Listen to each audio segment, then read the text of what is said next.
అందరికీ నమస్కారం. నా పేరు చూకల దుర్గాప్రసాద్ శాస్త్రి, బాపట్ల జిల్లా బాపట్ల. ఈ రోజున ఒక ప్రధాన అంశము, మన బ్రాహ్మణ సోదరులకి ముఖ్యమైన సమాచారం అందించడం కోసం ఈ రోజున ఈ వీడియో చేయడం జరుగుతుంది. మరి విషయంలోకి వెళ్తే, ఈ నెల 27వ తేదీన ఆంధ్రప్రదేశ్ బ్రాహ్మణ సేవా సంఘ సమాఖ్య వారు ఈ నెల 27వ తేదీన విజయవాడలో ఒక సమావేశం ఏర్పాటు చేయడానికి 13 జిల్లాలకు సంబంధించిన బ్రాహ్మణ సోదరులందరినీ కూడా ఆహ్వానించి సామాజిక మాధ్యమాల ద్వారా గ్రూపుల్లో అందరికీ ఇన్విటేషన్ పంపించడం జరిగింది. చాలా సంతోషం. నేను ప్రధానంగా ఈ 13 జిల్లాల్లో ఉన్న బ్రాహ్మణ సోదరులందరికీ కూడా నేను ఒక క్లారిఫికేషన్ ఇవ్వటం కోసం ఈరోజు నేను మీ ముందుకు వస్తూ దీని మీద ఒక విశ్లేషణ చేద్దామన్న ఉద్దేశం మీద మీ ముందుకు నేను వచ్చా. ఒకటి, ఇదే ఆంధ్రప్రదేశ్ బ్రాహ్మణ సేవా సంఘం వారు గతంలో వైఎస్ఆర్ కాంగ్రెస్ ప్రభుత్వానికి కొమ్ముగాచి తెలుగుదేశం పార్టీ అధినేత నారా చంద్రబాబు నాయుడు గారిని, లోకేష్ బాబుని, అలాగే తెలుగుదేశం పార్టీలో ఉన్న పెద్దలని, తెలుగుదేశం పార్టీ వాళ్ళనందరినీ కూడా ఇష్టానుసారంగా కొంతమంది ఆంధ్రప్రదేశ్ బ్రాహ్మణ సేవా సంఘంలో ఉండే పెద్దలు కొంతమంది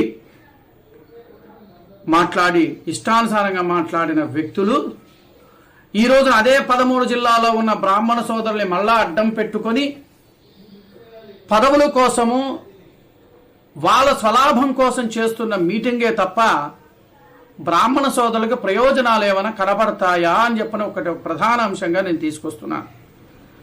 రెండోది, గతంలో అంటే మన తెలుగుదేశం పార్టీ రాకముందు ఇదే సంఘము రౌండ్ టేబుల్ సమావేశం ఏర్పాటు చేసింది విజయవాడలో. ఆ రోజున జగన్మోహన్ రెడ్డి గారికి పాపం వీళ్ళందరూ కూడా మనము కొమ్ము కాయాలన్న ఉద్దేశం మీద కొంతమంది పైకేమో తెలుగుదేశం పార్టీ అంటూ లోపల వైఎస్ఆర్ కాంగ్రెస్ ప్రభుత్వాన్ని కొంతమంది ఉన్న సంఘ నాయకుల్లో ఉన్నారు వీళ్ళు. మరి అప్పుడు గుర్తుకు రాని 13 జిల్లాలో ఉన్న బ్రాహ్మణ సోదరులు ఈ రోజున ఎలా గుర్తుకొచ్చారు?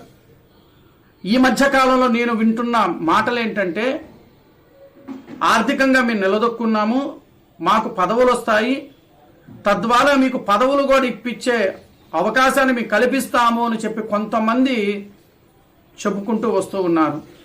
మాకు తెలుగుదేశం పార్టీలో ఉన్న పెద్ద నాయకులతో ఉన్న సంబంధాలతో మేము పదవులు ఇప్పిస్తామని చెప్పి కొంతమంది మాటలు చెబుతూ ఉన్నారు. దీనికి గతంలో కూడా సాధికార కమిటీలో ఉన్న బ్రాహ్మణ సాధికార కమిటీలో ఉన్న కొంతమంది పెద్దలు కూడా వీళ్ళందరికీ కూడా సపోర్ట్ చేసిన వాళ్ళు ఉన్నారు. కొంతమంది పెద్దలు కూడా సహకరించారు. అయినప్పటికీ కూడా ఆ సాధికార కమిటీలో ఉన్న పెద్దలు వాళ్ళకే కొమ్ము కాశారే తప్ప మనం చెప్పినది వాళ్ళు ఎప్పుడు ఆలకించాల. ఈ రోజున ఇంత అత్యవసరమైన సమావేశము వేయడానికి గల కారణం ఏమిటి అంటే, ఈ 13 జిల్లాల్లో ఉన్న బ్రాహ్మణ సోదరులు ఎవరైతే మనం రేపొద్దున ఈ మీటింగ్కి మనం వెళ్తామో, మాకింత బలగం ఉందని చూపించుకొని పదవుల కోసం తీసుకోవటం కోసము ఆడుతున్న ఇదొక పెద్ద డ్రామా. ఈ డ్రామాని స్పష్టతగా నేను చెప్పగలుగుతున్నా. మరి అదే వైఎస్ఆర్ కాంగ్రెస్ ప్రభుత్వంలో ఉన్నప్పుడు తెలుగుదేశం పార్టీని తిట్టిన నాయకులు ఇవాళ హఠాత్తుగా తెలుగుదేశం పార్టీ మీద అభిమానము, ప్రేమ ఎందుకు కలిగింది? నిన్నటిదాకా తిట్టిపోసి దొంగచాటుగా ఒక నాయకుడు వెళ్లి తెలుగుదేశం పార్టీలో చేరిన మాట విషయం అవునా కాదా మీకు తెలియదా సంగతి? అదే నాయకుడు ప్రెస్ మీట్లు పెట్టి 16 ప్రశ్నలతో సంధించిన ఆ నాయకుడు ఇవాళ దీనికి ఆర్గనైజర్ చేస్తున్నాడు అని అంటే, మరి దాన్ని ఏ విధంగా మీరు పరిగణనలోకి తీసుకుంటారు?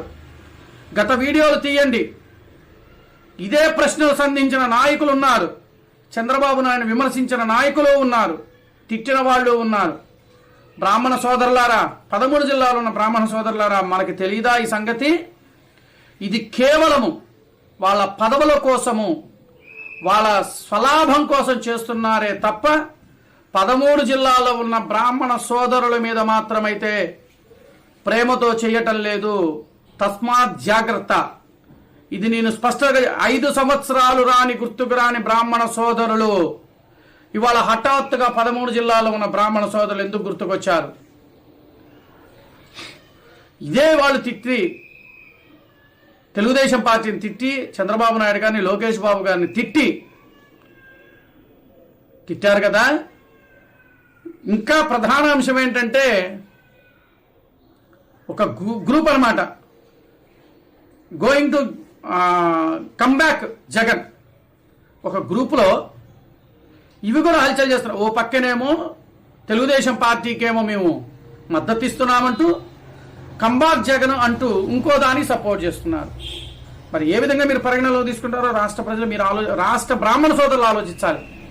ఇలాంటి వ్యక్తులను కానీ మనం సపోర్ట్ చేస్తే రేపొద్దున మన మీద ఉన్న నమ్మకం కూడా పూర్తిగా తొలగిపోతుంది. ఇప్పటికే చాలా వరకు ఇలాంటి కొంతమంది పెద్దలు చేసిన, నాయకులు చేసిన పనులకి, అంటే నాయకులు అని చెప్పుకుంటూ పెద్దలు ఉన్నారు కదా, వాళ్ళ వల్ల మన జాతికి విలువ తక్కువగా ఉంటుందని నా వంతుగా నేను చెప్పదలుచుకుంది ఒకటి. ఇలాంటి వ్యక్తులకి మనం ఎవరూ కూడా సహకరించకూడదని నా విన్నపం.